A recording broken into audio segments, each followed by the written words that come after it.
evening and welcome to 27 Minutes here on WJTS UPN 27.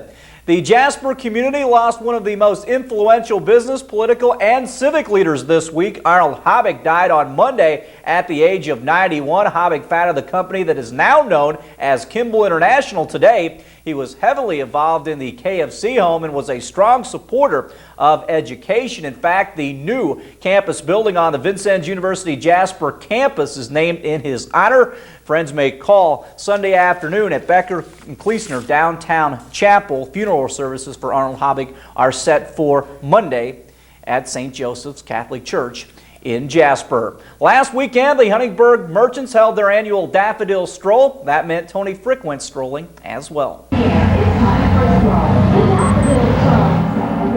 What does one find at a daffodil stroll?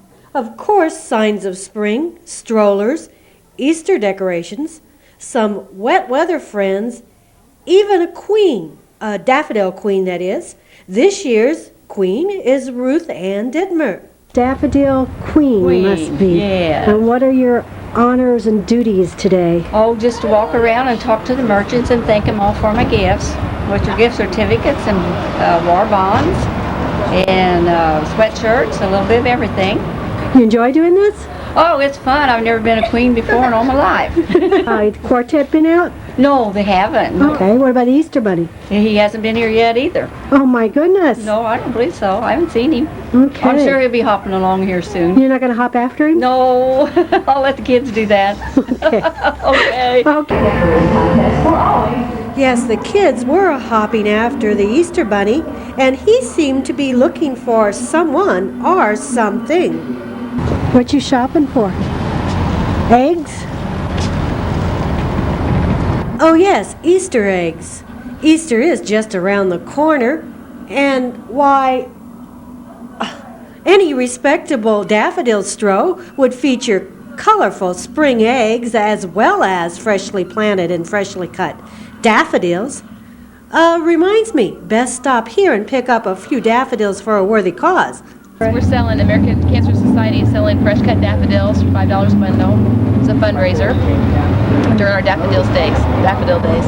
And all the money goes? To American Cancer Society. I'm with the Du Bois County chapter. And how's the day been going, you think? Been going pretty well. It's been steady. So it's a beautiful day. I haven't mind sitting down here at all today. It's been nice. Nice day indeed, and plenty of spring colors at this year's Daffodil Stroll, and lots of wonderful hiding places for those colorful eggs. In fact, let's stroll over to the new event, an antique and classic car and truck show. 25 entries? Any hidden eggs around here? Let's see. This engine sparkles. Only squirrels in here. Cat and shades. Ah, the trunk. Yes. What's in there? Okay. A bug? Sorry, kids. No eggs here either. Easter Bunny will need to shop for his eggs elsewhere. Meanwhile, let's talk to this Chevy's owner and check out the kite contest. Have here. That's a 1955 Chevy Bel Air hardtop. Why'd you get started in this? I generally build street rods, but I decided to tackle this one this time, build something a little bit newer. I've been restoring cars for probably 20 years. I started out when I was real young, helped my dad do different things on them. So what are some of the features this 55 has? It's got 327 and Jasper engines. I'm a dealer for Jasper engines. I do a lot of business with them. I assembled it. They did some machining work on it. On the other side of the street, an assembly-produced kite took a prize. How long? 2 days. I took the whole 5th grade class at Holland Elementary to do that. The whole 5th grade class did it? Holland. Okay. Yeah, but will they fly?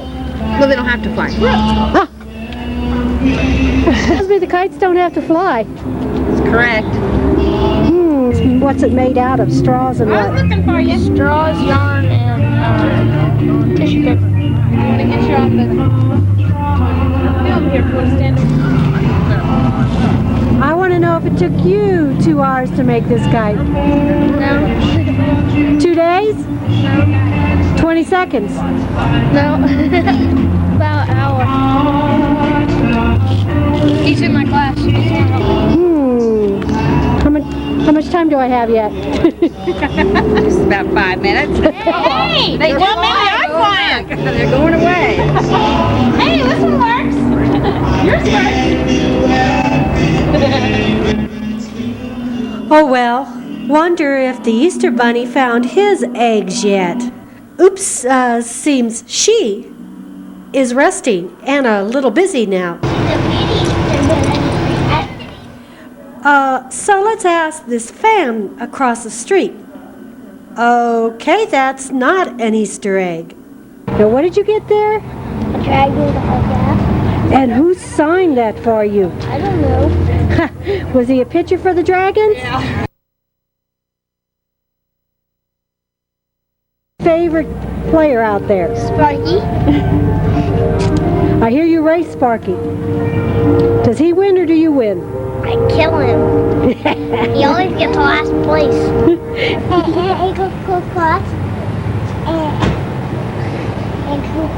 Guess while the Easter Bunny listens to the Easter wish list, I'll check out the new Dragon player, Nate Baggett. And what are you doing this year for the Dragons? I'm pitching. I just moved up here from Bradenton, Florida. All right, looking forward to it? Oh yeah, should be a lot of fun. So what do you think of this daffodil stroll? I haven't seen it yet. I'm just about to walk outside and go see everything. This is my first time to see all of this. While Nate takes in Huntingburg Merchants Association's Daffodils Stroll, I'd best tell the Easter Bunny those eggs are hanging from an upside-down Easter tree. Tony Frick, TV 27 News. Stay tuned. We will have more 27 minutes right after this.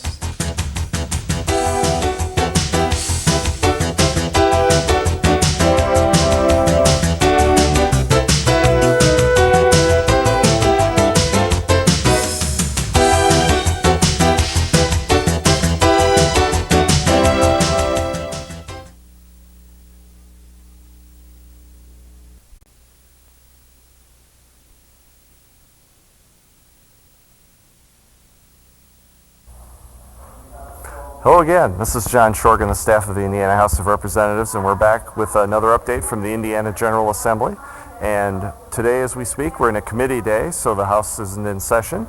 That gives us a perfect time to talk to our good friend from the 63rd House District, State Representative Dave Crooks from Washington. David, how are you today? Doing great, John. Good afternoon to you. And as you mentioned, it being a committee day, I decided not to put the regular suit attire on and just kind of comfortable to be able to head to those meetings and listen to some of the topics being discussed and, of course, get a lot of work done at my desk. So what do you do for a living? Oh, radio. Huh? Oh, yeah. I think that's pretty obvious in most parts of my district. But, okay. How's the session? What's the session been like the last couple of days? It's actually, the pace has not been nearly as tough as it was during the first half of the General Assembly, John. We're starting to see a lot more committee activity, too, because the floor has been very slow, meaning that there's not been that many bills that have come to the floor for second and third reading votes, mainly because we're at this midway point in the session where we just finally received the Senate bills, which is only about 200 and some total. We sent twice that many to the Senate from the House. And so before those bills can actually hit the floor, they have to go through the committee process first. So committees have picked up this week, and which means next week, even though it's a shortened week because of the Easter holiday, you'll start to see a lot more floor activity, which will mean we'll be on the floor for more than 1 and 2 hours a day, probably 2 to 3 times that amount between now and the first part of April. Okay. Some of the committees you're on have been hearing bills. Earlier this week, they considered a bill that has some impact upon the Indy 500, or one of the offshoots of the Indy 500. That should be more accurate. Tell us about it. Well, we deal with so many bills on a regular basis, but probably 80% of the bills are technical in nature, or they deal with just either correcting some codes that needed to be addressed from past sessions. But one that might have an interest to the population of my district would include the Indy 500. 500 came to the Indianapolis Motor Speedway, actually came to the legislature looking for assistance to adjust a state statute to accommodate the upcoming Grand Prix Formula One race. And you might wonder, how would that affect the legislature? Well, the legislature many years ago allowed the Indianapolis Motor Speedway. It basically says in the statute that any oval track 2.5 miles long can not only sell beer on a Sunday during that race, they can also allow patrons to come to the track with their own coolers with beer, which is kind of unusual to bring a beer into a place that they have a state liquor license, or a beer license in this case. So we had to make a change in this if we were going to allow the fans mainly and the Speedway to be able to offer beer sales during the 500 race. So we dealt with that bill this week, and that was in the Public Policy, Ethics, and Veterans Affairs Committee, in which I'm a member of. So out of the 3 or 4 bills that we dealt with this week, that was one that probably may have the most interest, at least in my district, because I know we have a lot of race fans in southern Indiana, and I'm sure the Grand Prix is going to be a good addition to the Indianapolis Motor Speedway. Okay, we're going to talk about a few issues this week. This hasn't been the most hectic week of the session, so we're going to talk about 2 or 3 things. One thing that has come up has, while it's not specifically in your district, it has some impact on some of your residents. There's been some talk about a state hospital in southeast Indiana, Muscatatuck, which is located in Jennings County. They've been having some troubles, and the governor has made some statements in that regard. Why don't you fill us in on the details of that? Well, I've been trying to follow this issue fairly close. I've got a couple in the city of Washington that has a daughter at Muscatatuck and has been there for several years because of her disability and the fact that people like that need special care, and Muscatatuck is one of the places in the state of Indiana where we have that type of care available. But there's been some complaints to the administration. There's been a staff shortage at that facility, which is located near Madison, Indiana. It's a few miles, I think, north of that area.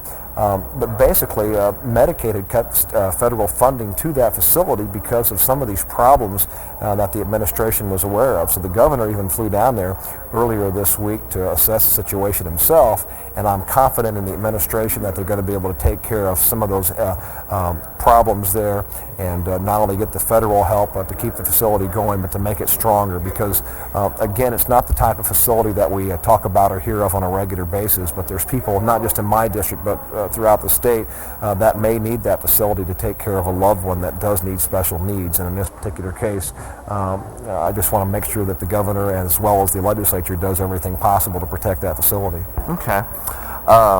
As a small businessman, owner of a small business, there have been several members of your caucus who have kind of formed an informal group, for lack of a better term, to address those interests. Why don't you tell us a little about that as well? Well, there's some members in the Democratic caucus that have decided that a lot of times, historically, Democrats have always promoted labor's issues. Republicans have usually offered big business issues.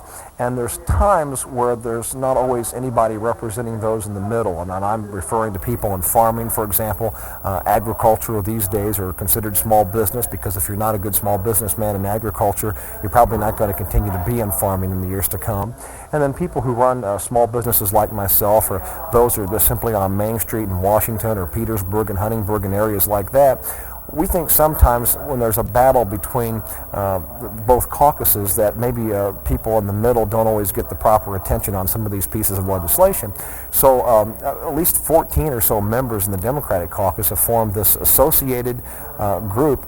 We're calling it ASBAD. That's the acronym for this group, and that stands for Agricultural Small Business Associated Democrats. And it's not to be a group that's going to be adversarial to both labor and big business. We're just trying to bring the sides together on some issues that whenever there's a bill that maybe we need to look at before it gets to the floor, and possibly change some of the wording so we can protect smaller businesses where they may only have 5 or 10 or 15 employees, because a lot of the bills that we sometimes pass and we think is definitely good for the population of whole and large industries who may have 200 or 100 or 50 employees, sometimes a business with maybe 10 or 15 employees, it's going to put an extra burden on those very small operations. So we're just trying to articulate the points of those small businesses and make sure that some of these measures always necessary for these smaller operations, and we're just hoping to get that point across and to be able to be more active in this process of putting the bills together. Right. I guess it's important to make the point. Often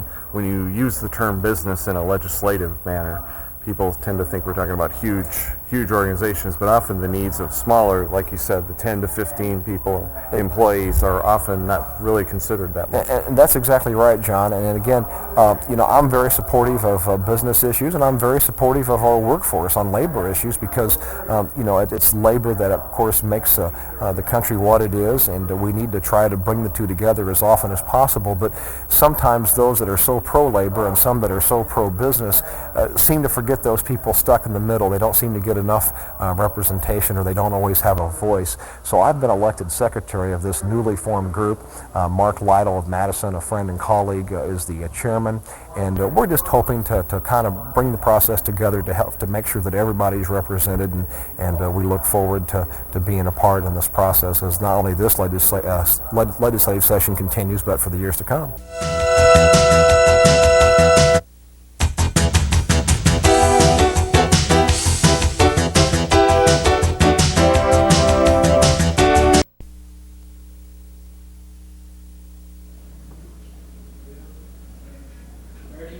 Yep. You're watching 27 Minutes right here on UPN 27. It's now time for today's Homeowner, brought to you by Kremp Lumber Company in Jasper. Now, this is a common situation where you have a large roof area that allows rain to fall right in front of the entryway when your guests are coming to visit. Now, some people may suggest installing gutters, which is not a bad idea, but a much easier way to handle this is with a metal rain diverter. Now, it's shaped in such a way that makes it real easy to slip under the edge of the roof, and to install it, all you have to do is to take a flat bar and lift up any of the shingles along the edge, slip the metal under those shingles, and then use some roofing tacks to nail it off to secure it. Another good idea to prevent any chance of any leaks is to use an asphalt sealer that's available in a caulking tube and caulk the heads of the nails. This will also help you to stick the shingles back down to the metal itself. Now remember, always be very careful anytime you're doing anything on a roof or working on a ladder. Safety is very important. When we come back in sports, we will head on out to Rookser Field in Jasper to check on the three-time defending state baseball champion Jasper Wildcats, so please stay with us.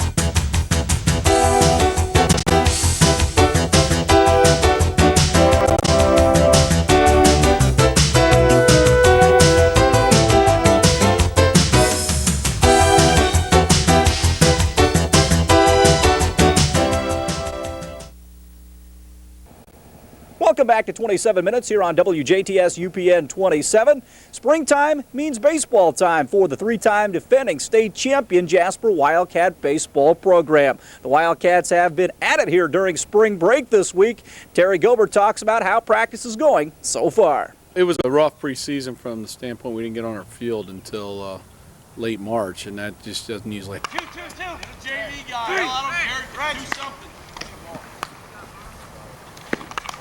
3-3-3-2. Hang it, ball. One line. Zach. Nobody talking. Nobody knows what. 2. Lined up 2. Drop your knee on that one. Hey, Swift. 2. On your little fog. Right. Good slide step. Not there. Just about 2. 3. Yeah.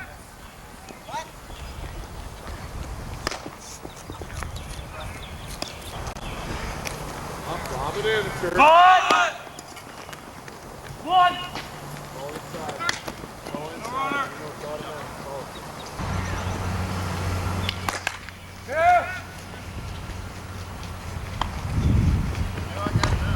I've never had anything this wide open with this many kids able to step in there. Sometimes you have several spots open, but pretty obvious who's going to fill them, and that's not the case this year.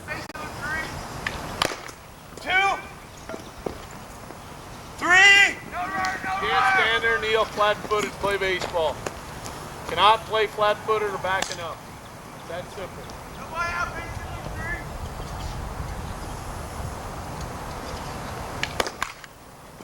Switch. Where are you going? should have told him. Stay center, center, center. Quit hooking the ball. Throw it out. Snap it down there. Snap it down there. See, we're trying to find a catcher. We're throwing it. There. Talk. Mitch, you got to learn to communicate. Okay, we're going to do it right here. We're going to drill right here. Go. What you're going to do. Boom. Like this. Mark, I got one. Line up with you. Line up with the hardest scoot over there. Ball hard in the gap. What are we going to do? All right, we're going three. Clearly either a triple or there's our double cut. Now hopefully he goes up there. You got the back. Okay? Nobody on. Ball hit. Deep. Nobody on. Here we go. He throws it in. That's good. You guys got to be on the way. Coming back to him. Two. Throwing over the back. I don't. Hold up. I don't want to short. Scott Braun, a senior. Get your butt at shortstop like I told you. Quit cheating. Both of you, the first 2 times, standing there. Hell, I haven't even thrown the ball and you're already running up the middle. It's called discipline, fellas. That's how you make play after play after play. Oh. Instead of just a bright play out there. 3. There you go. Get nothing out of it if you don't do it right. 2. 3. No concentration, Phil Schwenke would have caught that ball. None. Right over the back. 2. Get out of the way, Andrew. Hey, you gotta move, son. Let's give you a batting helmet. 2. Three. Around your little fog.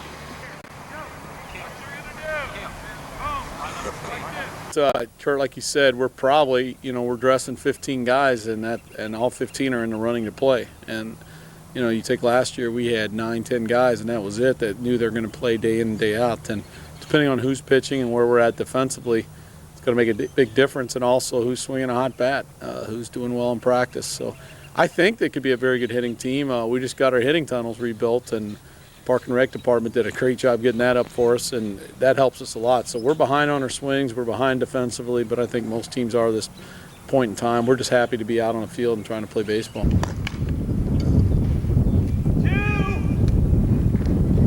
Pretty good, fellas.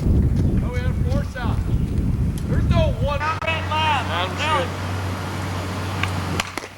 2. Good. Stress that again, you aren't defending anything, you just go out and make your own mark and improve as a team. And I'm impressed with our seniors from the preseason standpoint. They've done a good job of maturing and showing the leadership that we need, and it's just a matter of getting everybody on the same page, and that's kind of the joy of coaching, is trying to get it all to fit together. Adding to the excitement of a brand new season for the baseball Wildcats is recent renovation here at their home park, Rookser Field, that includes new lights, new fence, and new restrooms. Oh, we've got state-of-the-art.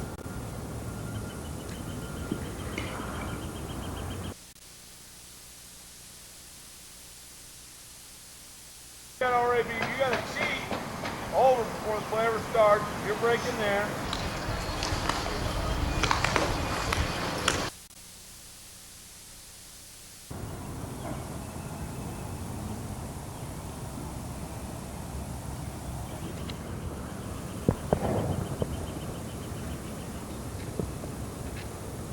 Facilities and indoor hitting facilities as well. We've installed a walking path behind the